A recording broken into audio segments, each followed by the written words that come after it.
ठीक है, water, kerosene, oil and milk, gases में हम बहुत सारी gases permanganate in 100 ml water we get a deep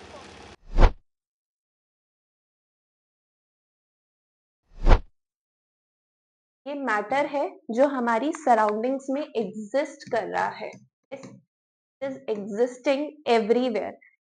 M I a part of matter? क्या ये पेन एक मैटर का पार्ट है? कह सकते हैं, है ना? मैं हूं एक मैटर का पार्ट, आप लोग हो, आपके आसपास pen, chair, whatever you have, everything is part of a matter. और ये सब कहाँ पे? हमारी सराउंडिंग्स, हमारे आसपास एग्जिस्ट कर रहा है। यस, ठीक है। So anything or everything that we see around us really matters.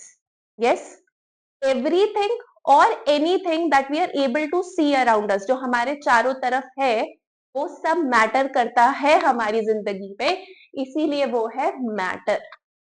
ठीक है? यस, कुछ मायने रखता है हमारी जिंदगी में एक एक चीज। यस, ठीक है। तो इट कुड बी एनीथिंग। अच्छा, अब ये तो हो गई जनरल बात, लेकिन साइंस में केमिस्ट्री कैसे डिफाइन करेगी मैटर को? वो चीजें जो कोई ना कोई स्पेस ऑक्यूपाई करे, ठीक है, या जिसका कोई मास हो। अब ऐसे भी हो सकता है आपके लिए आपके पेरेंट्स आपके लिए केयर कर रहे हैं, ये आपको मैटर करता है, बट क्या ये कोई स्पेस ऑक्यूपाई कर रहा है? You have feelings for your siblings, that matters, क्या ये कोई स्पेस ऑक्यूपाई कर रहा है? तो ये जिंदगी में तो मैटर कर रहा है, पर केमिस्ट्री के लिए मैटर कौन है? जिसने एक जगह ले रखी हो, जिसका कुछ मास हो, कुछ वेट हो। यस, यस, एनीथिंग और everything that occupies some space, that means it has some volume and has some mass weight, कुछ भी हो। जैसे ये पेन है, पेन को मैंने कहीं पे भी लाइक यहाँ चेयर पे रख दिया, उसने चेयर पे जगह ले ली, या मैंने अपने हैंड पे रखा, उसने एक स्पेस ऑक्यूपाई कर ली, राइट? करी, ठीक है, और इसका कुछ वेट भी है, तो ये मैटर हो गया। ठीक है। अच्छा, मुझे बताओ, क्या जो आपके सराउंडिंग्स में एयर है, क्या वो मैटर है? मैंने एक बलून लिया, बलून को एयर से फिल कर दिया, it occupied the space of a balloon, so air, right? Easy example. Yes, वो that is a different thing, it will take the shape of a container, वो हम आगे आगे देखेंगे। बट अभी के लिए air is occupying space. Like मैं यहाँ खड़ी हूँ, ठीक है, मेरे रूम में एयर है, द एयर है, एटमॉस्फेयर है, it is occupying the space of the room, right? Yes. और ज्यादा आपको देखना है, आप बलून ले लीजिए, बलून को आपने एयर से फिल किया, सो आप वहां पे इजीली देख पा रहे हैं that air is inside the balloon, right? So it has occupied some space and it has mass also, है ना? If you are trying to weigh a heavy thing, एक और एग्जांपल लेते हैं, एलपीजी सिलेंडर्स। यस, खाली cylinder का wait नहीं होता ज्यादा, है ना? भरे हुए सिलेंडर का वेट होता है, उसमें क्या भरी होती है? उसमें गैस भरी होती है ना? का मतलब उसका कुछ मास भी है, जिसकी वजह से उसका वेट इंक्रीज हुआ है। तो air also occupy space and has mass also.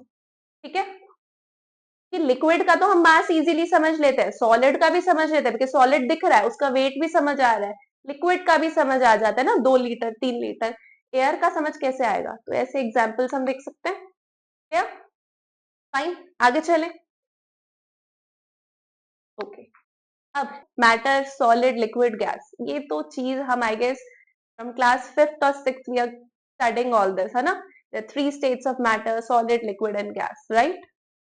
बहुत बेसिक चीजें हैं, बहुत इजी सा टॉपिक है, जो हम बहुत पहले से पढ़े जा रहे हैं, बट अब क्या है, हम उसको और डिटेल में समझ रहे हैं कि उन मैटर के अंदर और क्या है, क्या पार्टिकल्स है, क्या उन पार्टिकल्स से भी कुछ छोटा है, ठीक है, वो समझ रहे हैं। तो classification on the basis of physical properties. What do you mean by physical property? Physical properties हम ये कह सकते हैं, जो प्रॉपर्टीज हम ऑब्जर्व कर सकते हैं, देख सकते हैं। Yes, which can be easily seen, like the color of a thing, like the state of a thing, right? These are its physical properties. So here we are classifying the matter on the basis of the physical properties. Physical properties जिसमें हमें चीजें दिख रही हो, right? तो पहला आप जैसे देखिए solid है, ठीक है, solid में ये क्या मेटल्स हो सकते हैं, राइट? शुगर पार्टिकल्स, ठीक है, water, kerosene, oil and milk. Gases में हम बहुत सारी गैसेस ले सकते हैं, hydrogen, oxygen and all this, ठीक है। अब यहाँ पे हम देखो, ये देख रहे हैं मॉलिक्यूल्स। सॉलिड में क्या चीज होती है, मॉलिक्यूल्स आर क्लोजली पैक्ड, ठीक है। पार्टिकल्स हम ये मान लेते हैं, they are very closely packed. Liquids में they are little bit separate from each other, little bit far away from each other, and gases में they are very far away from each other. This also we know already, है ना। क्या नहीं पता वो अब शुरू होगा, ठीक है। वो बेसिक चीजें हमें पता थी, सॉलिड में बहुत पास है, लिक्विड में थोड़ा सा, और गैसेस में बहुत दूर दूर है ना।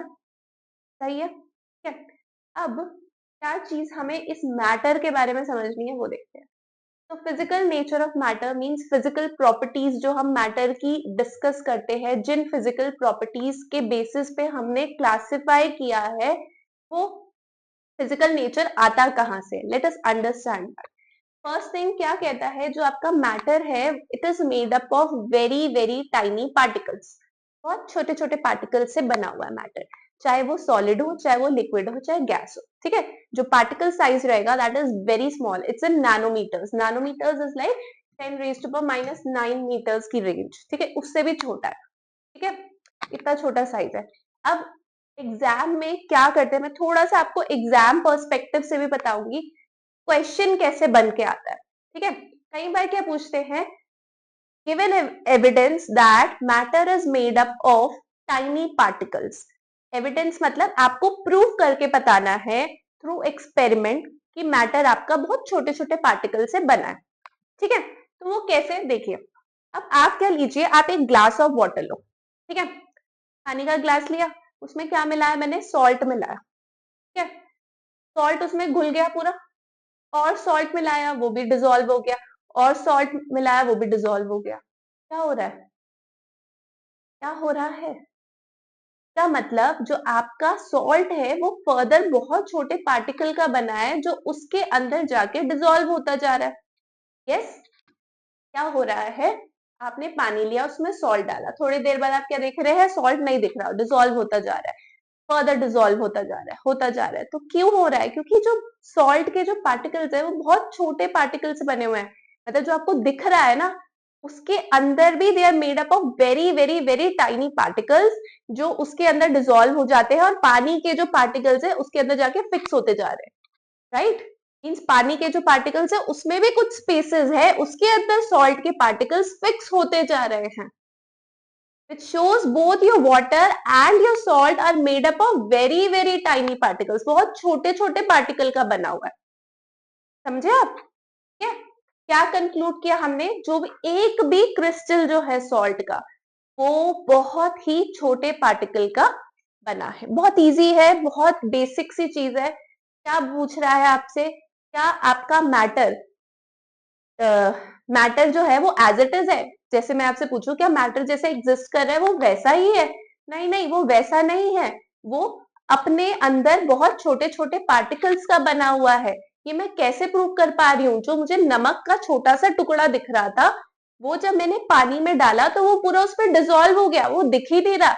इसका मतलब वो छोटा टुकड़ा भी बहुत छोटे पार्टिकल का बना था, जो पानी के अंदर जाके घुल गया, पानी के पार्टिकल्स में जाके छुप गया। Yes, can I say that, ठीक है, फाइन, ठीक है। ये एक तरीका हो गया। देखिए क्या कंक्लूजन हुआ, this shows each crystal is made up of so tiny particles which get into the spaces between the particles of water, ठीक है। देखिए जैसे ये मेरा बीकर है, ये पानी के पार्टिकल्स थोड़े दूर दूर होंगे, ठीक है, कितने दूर, देखिए मतलब इनके बीच की जो स्पेसेस है, इसके अंदर मेरे सॉल्ट के पार्टिकल्स आके फिक्स हो गए होंगे। यस, यस, ठीक है, सॉल्ट के पार्टिकल्स आके फिक्स हो गए, क्या, फाइन, डन, ठीक है। एक और एक्सपेरिमेंट के थ्रू समझते हैं कि पार्टिकल कितने छोटी से बना, बहुत इंटरेस्टिंग है, ठीक है। क्या किया मैंने लिया पोटेशियम पर मैंगनेट। पोटेशियम पर मैंगनेट एक पर्पल कलर का क्रिस्टल होता है, ठीक है, लैब्स में मिल जाता है। अब आप लोग स्कूल जाओगे, केमिस्ट्री लैब में विजिट करोगे, so you could see potassium permanganate. कभी बोलना अपनी टीचर को, आपको दिखा देगी पाउडर, ठीक है। क्या करा मैंने उसको, मैंने कुछ क्रिस्टल्स लिए पोटेशियम परमैंगनेट के, एक बीकर ले लिया, ठीक है। बीकर में मैंने 100 ml पानी लिया, ठीक है। ये चीज आप स्कूल में करके भी देखिए, ठीक है। करके हो सकता है आपकी टीचर एक्सपेरिमेंटली आपको कराए भी क्लास में। आई डोंट नो कितना आपके स्कूल में लैब यूज होती है, बट अगर होती है so she will do it with you. मैंने एक बीकर लिया, बीकर में मैंने 100 ml पानी ले लिया। क्या लिया? 100 ml वाटर। क्या लिया बीकर में मैंने? 100 ml वाटर, ठीक है। फिर मैं गई लैब में, मेरे पास पड़ा था potassium permanganate which is violet pink, इस तरीके का कलर का क्रिस्टल है। मैं गई, मैंने एक क्रिस्टल जाके इसके अंदर छोड़ दिया, ठीक है। एक ही क्रिस्टल इतना सा ही लिया और मैंने इसके अंदर छोड़ दिया। मेरा पानी जो पहले किस कलर का था? ब्लू कलर का था, लेट्स से। ब्लू होता नहीं है, but for the representation I am making it blew, ठीक है। जैसे ही मैंने क्रिस्टल उसके अंदर छोड़ा तो क्या हो गया, ये पर्पल क्रिस्टल पूरा टूटने लग गया अपने छोटे छोटे पार्टिकल में, और उस पानी में डिफ्यूज होने लग गया, फैलने लग गया, राइट। और फैल के आपका पूरा कलर पानी का पर्पल बना दिया, राइट। देखिए, यस, 100 ml वाटर में मैंने क्रिस्टल डाला, क्रिस्टल धीरे धीरे और छोटे पार्टिकल्स में ब्रेक हुआ और आपका पानी पूरा पर्पल हो गया, ठीक है। अब क्या बोल रहे हैं हम कि ये जो क्रिस्टल है या जो भी पार्टिकल है ये और छोटे छोटे पार्टिकल्स का बना है। मैं कैसे प्रूव करूंगी? देखिए, अब ये बीकर में से मैंने जो मेरा ओरिजिनल सॉल्यूशन बना था, उस बीकर से मैंने 10 ml लिया। कितना लिया? इसमें से मैंने 10 ml सॉल्यूशन लिया और उसको अगेन क्लियर वाटर में ऐड किया, ठीक है। पहले मैंने क्या किया, एक क्रिस्टल लिया और पोटेशियम परमैंगनेट का सॉल्यूशन बनाया। अब मैंने क्या किया, मैंने एक और बीकर लिया, उसमें अगेन आई टुक वाटर, ठीक है। लेट्स से अब मैंने उसमें 90 ml वाटर लिया और 10 ml जो मेरा सॉल्यूशन था वो डाला उस 90 ml क्लियर वाटर में। तो मैंने क्या देखा, वो अभी भी पिंक हो रहा है, ठीक है। फिर मैंने इसके अंदर से 10 ml फिर लिया और 90 ml क्लियर वाटर में फिर से डाला, it is still pink. Then again I did the same thing. फर्क क्या हो रहा है, सिर्फ जो कलर है वो फेड हो रहा है, वो लाइट हो रहा है, लेकिन अभी भी कलर स्टिल पिंक है। इसका मतलब जो आपका मैटर था, जो आपने लिया था पोटेशियम परमैंगनेट, वो इतने छोटे छोटे पार्टिकल्स का बना है कि वो आप कितने एक्सपेरिमेंट तक, 10, 15, 20 तक अगर आप ट्रांसफर करते रहोगे, आपको स्टिल थोड़ा थोड़ा पिंक कलर दिखता जाएगा, है ना। This shows your matter is made up of very tiny particles. फेडर का रीजन वो नहीं है। पहले समझो why the solution is still getting pink. जैसे आपने एक बीकर से दूसरे में ट्रांसफर किया, दूसरे से तीसरे में किया, तीसरे से फोर्थ में किया, then fourth to fifth, solution अभी भी पिंक है। ये इंडिकेट कर रहा है कि आपका जो पोटेशियम परमैंगनेट है वो बहुत छोटे छोटे पार्टिकल का बना है, जो फर्दर जैसे जैसे हम एक्सपेरिमेंट करते जा रहे हैं वो पार्टिकल लास्ट बीकर तक हमें पता चल रहा है with the pink colour appearance, ठीक है। फेड होने का रीजन ये है, फेड होने का रीजन डाइल्यूशन है, वो मैं आगे थोड़ा कंटिन्यू करूंगी कि हम उसको डाइल्यूट कर रहे हैं, को हम आगे डिस्कस करेंगे। अभी हम सिर्फ ये क्लियर कर पा रहे हैं, the pink color appearances in the following beakers indicate that the matter is made up of very very tiny particles. Yes, the pink color is still coming. Let's say you did it for 20 beakers and in the 20th beaker you could see a very light pink coloration that indicates that potassium permanganate is still existing in that beaker. Yes, यही indicate कर रहा है ना। मेरे को 20th beaker में भी pink colour दिख रहा है, पर मैं सोचूंगी यार मैंने तो उधर डाला था पहले बीकर में, अब तो मैं थोड़ा थोड़ा 10-10 ml करके ज्यादा पानी में मिलाती जा रही हूँ, अभी भी पिंक दिख रहा है, अभी भी पिंक दिख रहा है। तो ये क्या इंडिकेट कर रहा है, आपका जो क्रिस्टल है वो बहुत छोटे पार्टिकल का बना है, इतने छोटे पार्टिकल का कि उसका आपको इफेक्ट इतनी देर तक देखने को मिल रहा है ना। क्या? ओके, चलिए, ठीक है। So I just read this once so that हम एक बार क्लियर हो जाए कि सब ठीक है, ठीक है। After dissolving crystals of potassium permanganate in 100 ml solution, ठीक है, then taking 10 ml of the solution and dissolving in 90 ml water. इसको हम डाइल्यूशन कहते हैं, इस प्रोसेस को हम डाइल्यूशन कहते हैं। डाइल्यूशन होता है जब हम पानी की मात्रा मतलब अमाउंट ऑफ वाटर इंक्रीज करते हैं और जो भी हमारा सॉल्यूट है, यहाँ पे हम लेट्स से कह देते हैं ये हमारा सॉल्यूट है, ठीक है, और पानी हमारा सॉल्वेंट है। सॉल्यूट कम होता है, सॉल्वेंट ज्यादा होता है, ठीक है। जैसे जैसे हम सॉल्वेंट बढ़ाते जाएंगे, सॉल्यूट कम करते जाएंगे, means we are doing dilution. Clear? So then taking 10, अच्छा ये मैंने बता दिया था, then taking 10 ml of the solution and dissolving in 90 ml water.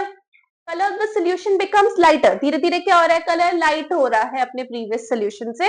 After repeating this number of times, we found that the color of the solution is becoming lighter.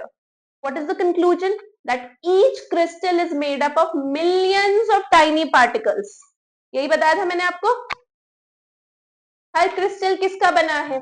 बहुत सारे छोटे छोटे पार्टिकल्स का, which keep on spreading, जो फैलते जा रहे हैं, imparting color to the water on dilution. Yes, yeah, millions of tiny particles. Yeah, ठीक है। So first property और first physical nature of matter में क्या था? Matter is made up of very tiny particles, which is clear. Second thing is particles of matter have spaces between them. जो भी matter है उसमें जो पार्टिकल्स है उनके बीच में कुछ कुछ स्पेसेस है। एक बार पहली वाली एक्टिविटी पे चलते हैं। यस, हमने सॉल्ट ऐड किया था पानी में, तो वो सेकंड प्रॉपर्टी क्या कह रही है? Particles of matter have spaces between them. तो वो घुल क्यों पाया था, वो डिसॉल्व क्यों हो पाया था? क्योंकि पानी के पार्टिकल्स के बीच में क्या थी? स्पेस। उस स्पेस में सॉल्ट के पार्टिकल्स फिट इन कर गए, राइट? क्लियर है ना? Second property clear? Particles of matter have spaces between them, इसीलिए वो उसमें डिसॉल्व हो पाता है, right? Like if you dissolve sugar in water, we can see there is no change in water. आपने क्या किया? आपने चीनी को पानी में घोला। क्या आपने, let's say you took a glass, आप उस पर ना मार्क कर लो कि मेरा वाटर यहाँ तक है, ये आपका ग्लास है, ठीक है, मैंने उसको यहाँ तक पानी से भर दिया, ठीक है, पानी है, इसके अंदर पानी के पार्टिकल्स है, लेट्स से वाटर पार्टिकल्स है। मैंने ये लेट्स से शुगर लिया, ठीक है, शुगर के पार्टिकल्स इसके अंदर फिट इन हो गए, ठीक है, डिसॉल्व होने लग गए, ठीक है। अब जब आपने ये किया, क्या आपको वॉल्यूम ऑफ वाटर में कोई फर्क दिखता है? आपने जब शुगर को घोला पानी में, क्या ऐसा तो नहीं होता आपका पानी ऊपर आ जाता हो? नहीं हुआ। ये भी इंडिकेट कर रहा है कि पानी के पार्टिकल्स के बीच में स्पेसेस थी, जगह थी जहां पे शुगर के पार्टिकल फिट हुए, इसीलिए वो पानी ऊपर नहीं आया, वॉल्यूम इंक्रीज नहीं किया, है ना? Volume doesn't increase in that case ना। If we dissolve sugar in water, does it increase? So this also indicates that the particles of water have spaces between them. क्या? ठीक है, so sugar particles get into the spaces between the particles of water. ठीक है, तो इससे हम prove कर सकते हैं, अगर ये पूछे given evidence that particles of matter have spaces between them. So if we dissolve sugar into water, we see that there is no change in the volume of water, which means that the water particles have spaces in between them in which the sugar particles have fitted in. Clear? ठीक है, then particles of matter are continuously moving. क्या बोल रहे हैं? जो matter के particles हैं वो continuously मूव कर रहे हैं। अब ये भी बड़ा इंपॉर्टेंट चीज है, देखो हम ये कह रहे हैं कि वो उसमें डिफ्यूज हो गए। डिफ्यूज कैसे हुए होंगे? जब मूव कर रहे होंगे, है ना? जैसे हमने पोटेशियम परमैंगनेट लिया था, उसके अंदर वो धीरे धीरे पूरा घुल गया था और कलर चेंज हो गया था पानी का। वो क्यों हुआ होगा? क्योंकि उसमें वो जो पार्टिकल था पोटेशियम परमैंगनेट का, वो मूव किया होगा। So which means that particles of matter are continuously moving also. ठीक है, मूवमेंट को हम दो चीजों से डिस्क्राइब करते हैं, one is the diffusion, another is Brownian motion. पहले डिफ्यूजन समझते हैं। देखो डिफ्यूज वर्ड मैं पहले से यूज करती हुई आ रही हूँ, इफ यू कुड, है ना, आपने ध्यान दिया हो तो। डिफ्यूज मतलब होता है किसी भी चीज का फैलना, है ना, उस पूरी चीज में, राइट? यहाँ पे एक एग्जाम्पल जैसे पोटेशियम परमैंगनेट का था, कॉपर का देखते हैं, देन विल सी फर्दर। मैंने क्या किया, एक कॉपर सल्फेट का क्रिस्टल लिया जिसका कलर था ब्लू, ठीक है। कॉपर सल्फेट का क्रिस्टल लिया, ब्लू कलर का था, पानी में डाला। धीरे धीरे, पहले तो मुझे क्रिस्टल दिख रहा था, अब धीरे धीरे क्या हो रहा है ना, वो डिफ्यूज हो रहा है, पानी में डिफ्यूज होके कलर उसने चेंज कर दिया पानी का। Yes yes. क्या हुआ, मैंने जब कॉपर सल्फेट का क्रिस्टल पानी में डाला, धीरे धीरे वो क्रिस्टल ब्रेक हुआ एंड मतलब ब्रेक हुआ into tiny particles. Yes, then those tiny particles started moving and getting diffused into the water. और भी कह सकते हैं कि वाटर की स्पेसेस के अंदर जाके फिट इन हो गया, ठीक है। यस, ठीक है। This is known as diffusion. Diffusion को हम ऐसे भी कह सकते हैं, किसी पार्टिकल का दूसरे के साथ मिक्स हो जाना, जैसे परफ्यूम की स्मेल एयर में डिफ्यूज हो जाती है, तो particles of the perfume will diffuse into the air particles, move करते करते, इसको हम डिफ्यूजन कहते हैं, ठीक है। धीरे धीरे स्प्रेड हो जाते हैं, मिक्स हो जाते हैं। Fine. Brownian motion is also similar kind of thing, कुछ ज्यादा डिफरेंस नहीं है, बस ऐसे हम मान लेते हैं it's like a zigzag motion और समथिंग, इट्स मूवमेंट ओनली, ठीक है। उतना इसको डिटेल में करने की नहीं है, मेजर हमें डिफ्यूजन ही समझना है कि डिफ्यूजन क्या है। Brownian motion is also like diffusion only, right. बस क्योंकि ये साइंटिस्ट ब्राउन ने हमें डिस्कवर करके दिया था, so that's why this motion has is name, right. It's like a zigzag motion of the particles, right. Clear, ठीक है। तो सेम अच्छा, अब कॉन्टिन्यूसली मूव कर रही है कोई चीज, कोई चीज चल रही है, तो वो चल क्यों पा रही है, क्योंकि उसके अंदर कुछ एनर्जी होगी, समझ रहे हैं।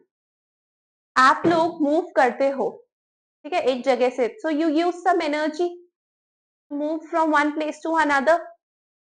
Yes, so particles also have some energy to move, that energy is known as kinetic energy, ठीक है। तो जो पार्टिकल्स होते हैं मैटर के, they possess some kinetic energy which helps them to move and diffuse into the solution of whatever it is, clear, ठीक है। चलिए, so a crystal of copper sulfate turns the whole solution blue slowly, धीरे धीरे उसको blue करेगा, कैसे, the particles of copper sulfate and water are moving and mixing with each other। तो जो कॉपर सल्फेट के पार्टिकल्स है वो मूव कर रहे हैं और पानी के पार्टिकल्स के साथ मिक्स होते जा रहे हैं, डिफ्यूज होते जा रहे हैं, right. This diffusion into each other will make the whole solution blue, clear, ठीक है। यही होगा एग्जाम्पल अभी जो मैंने आपको दिया था परफ्यूम का, वैसे हम देख सकते हैं fragrance of burning incense stick. अगरबत्ती आपने घर में जलाई, अब उस अगरबत्ती की स्मेल पूरे रूम में फैल जाएगी, यस, क्लियर, ठीक है ना, बाय डिफ्यूजन, ठीक है। डिफ्यूज होगा एयर पार्टिकल्स के साथ, the particles of gases produce by burning incense stick mix with the moving air particles thereby reaches every part of the room very quickly। तो air में तो डिफ्यूजन और fast होता है क्योंकि पार्टिकल्स बहुत ज्यादा है, बहुत दूर दूर है, और वहां पे देखिए मैं एक और चीज बताती हूँ इसमें, मैंने आपको क्या बोला, किसी को मूव करने के लिए क्या चाहिए, ठीक है, एनर्जी भी चाहिए एंड स्पेस भी चाहिए। So these particles have energy, now they need space. अब सॉलिड है, सॉलिड में पार्टिकल्स बहुत पास पास है, एकदम कॉम्पैक्ट है, ठीक है, वहां कम स्पेस मिलेगी, वहां जल्दी नहीं होगा डिफ्यूजन। एयर में पार्टिकल्स बहुत दूर दूर है, भरमार स्पेस है, क्या होगा, पार्टिकल्स जल्दी जल्दी मूव करेंगे, राइट। इसीलिए एयर में डिफ्यूजन फास्ट होता है, आर यू गेटिंग इट, ठीक है। So they have lot of space also, clear, तभी तो स्मेल फटाफट हम तक पहुंचती है, right, clear, yes. So the fragrance of burning incense stick spreads in the entire room quickly by diffusion. The particles of gases produced by burning incense stick mix with the moving air particles, thereby reaches every part of the room, which says that particles are moving due to kinetic energy in them. ये मैंने आपको शुरू में ही बता दिया था, clear? Last fourth, particles of matter attract each other. हम क्या बोल रहे हैं, जो मैटर के पार्टिकल्स हैं वो एक दूसरे को अट्रैक्ट करके भी रखते हैं, बांध के भी रखते हैं। कैसे बांध रहे होंगे, बांधने के लिए कुछ अट्रैक्शन फोर्स होना जरूरी है. Yes, so that means these particles of matter have forces of attraction between them. क्या है इनके बीच में? कुछ attractive forces हैं which they are bound each other, and this force of attraction is different in particles of different kinds of matter. अब इससे ना बेटा, इससे हमें solid liquid gases मिल जाएंगे. कैसे? देखिए, solid में हम कह रहे हैं particles बहुत पास पास है. आसपास क्यों है? क्योंकि इनके फोर्सेस ऑफ अट्रैक्शन ज्यादा है. Yes, they have strong forces of attraction. ठीक है, इनके अट्रैक्टिंग फोर्सेस ज्यादा है. ठीक है, अब जहां पे अट्रैक्टिंग फोर्सेस थोड़े से कम हो गए, थोड़े से वीक हो गए, तो पार्टिकल्स कहां चल जाएंगे? हल्के हल्के दूर दूर. यस, दोस्ती बहुत पक्की है. ठीक है, अट्रैक्शन बहुत ज्यादा है, तो पार्टिकल्स साथ साथ. थोड़ी सी दोस्ती में आ गई दरार, थोड़ा दूर दूर चले जाएंगे. ठीक है, तो यहाँ पे क्या हो गया? थोड़ा सा दूर दूर हो गए. लेट्स से लिक्विड में हल्का दूर, सो इंटरमीडिएट कह लेती हूँ. और गैसेस में हो गई लड़ाई. पार्टिकल्स में लड़ाई है भैया, एक दूसरे की शक्ल भी नहीं देख सकते. पार्टिकल्स चले गए बहुत दूर दूर.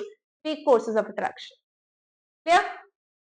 समझे? So particles of matter have forces of attraction between them which tends them to bound to each other. ठीक है, ऐसा नहीं कहेंगे कि बिल्कुल नहीं है, बहुत थोड़े थोड़े. इसलिए गैसेस में तो हम वैसे नाम मात्र ही कहेंगे, क्योंकि तभी तो आपके सराउंडिंग्स में एयर इतनी जल्दी फैल जाती है ना.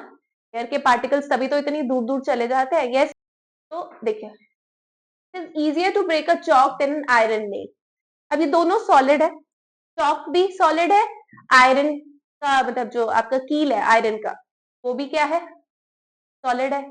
लेकिन अब इन दो सॉलिड में भी आप चॉक को ब्रेक कर सकते हो, बट आयरन नेल को नहीं कर सकते. मतलब इन दो सॉलिड्स में भी फोर्सेस ऑफ अट्रैक्शन अलग है.